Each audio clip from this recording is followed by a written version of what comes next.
One of the key things all Americans want to hear from their next candidate is how they're going to address the economic issues of this country, how they're going to bring more stability, economic stability to Americans. For that, I have with me Kara Alaimo, the Assistant Professor of Public Relations at Hofstra University. Hi, Kara, how are you? I'm well. It's a pleasure to be with you. Thank you. So let's talk about this. Achieving prosperity is one of the topics that are going to be at the debate. Achieving prosperity means economics, which is something every candidate shy away from. Well, I don't think the candidates will shy away from the economy in this debate and in this election cycle, because we know that since the inception of the Gallup poll in 1946, when polls ask Americans what the most important issue is that the country faces, the economy almost always dominates.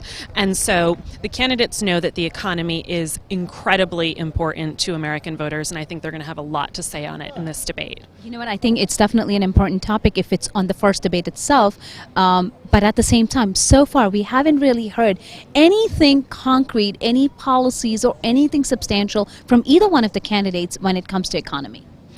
I think that a big part of how voters are going to view the candidates is through the prism of how the economy has been doing under President Obama. And so studies show that in the United States, when the unemployment rate is declining, the incumbent president or his party almost always wins the election.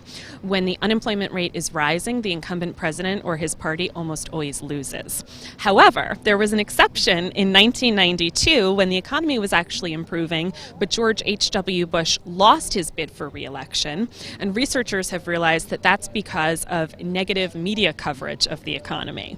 And other studies also show that what's actually important is perceptions of the economy rather than objective economic indicators, believe it or not. And so that means that both candidates in the debate are going to have a huge incentive to try to shape the perceptions that the American people have about the economy. And I think you'll hear Hillary Clinton talking about how things have gotten much better under President Obama, and Donald Trump will have a huge incentive to convince Americans that the state of the economy is poor and that he can do better. You know, convincing people is one thing, but if you look at the stats, the employment rate has gone down, the deficit has gone down, everything is doing good, and American economy is actually improving. So not just on speculation, just on statistics and hardcore numbers, the economy is doing well. So why do you think that Donald Trump would try otherwise when the numbers are right there on the wall? Well, you're correct. In President Obama's first year in office, unemployment hit 10% in the United States. Today it's 4.9%, which is lower than when President Reagan left office. President Obama has cut the deficit by about 3/4, and the U.S. has been growing faster than any other advanced nation. Here's the key, though. Americans believe that President Obama has increased the deficit.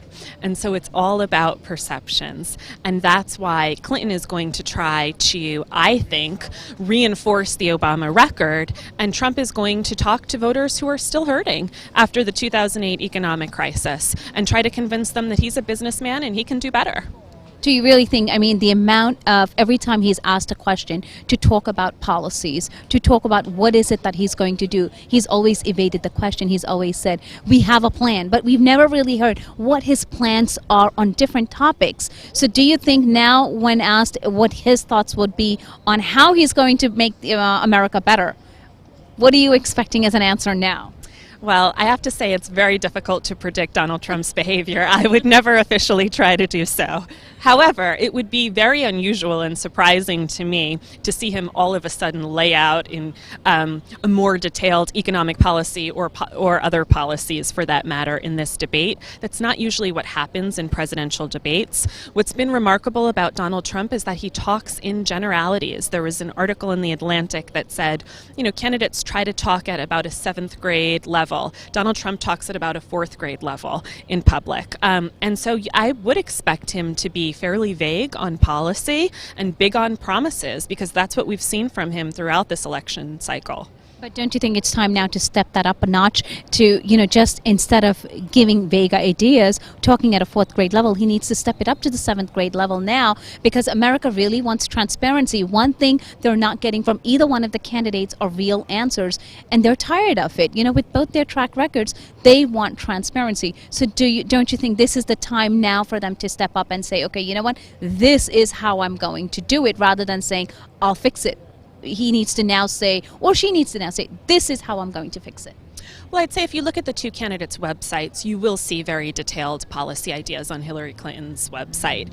But I do think it's in Donald Trump's interest to be able to talk about policy in greater detail and with greater specificity in this debate. And the reason is that he's probably already won over the people for whom speaking in generalities will work. Now we're talking about a very small number of undecided voters. Some polls say about 8% of voters are still undecided at this stage. For them, they're going to want candidates who appear presidential, who appear mature, who can talk about policy issues. And so I strongly believe it would be in Donald Trump's interests to get more specific and to talk policy details in the debate on Monday. Great. Well, thank you so much for sharing that with us. And we're looking forward to what this debate's going to be all about tomorrow. Likewise, it was a pleasure. Thank you so much. The most anticipated historical presidential debate is only moments away. Millions of Americans will be tuned in to hear what these two candidates have to say about the topics that are on the agenda tomorrow. America's direction, achieving prosperity, and securing America. How well prepared are these two candidates to address the issue and show everyone that they are the next leader to move America forward?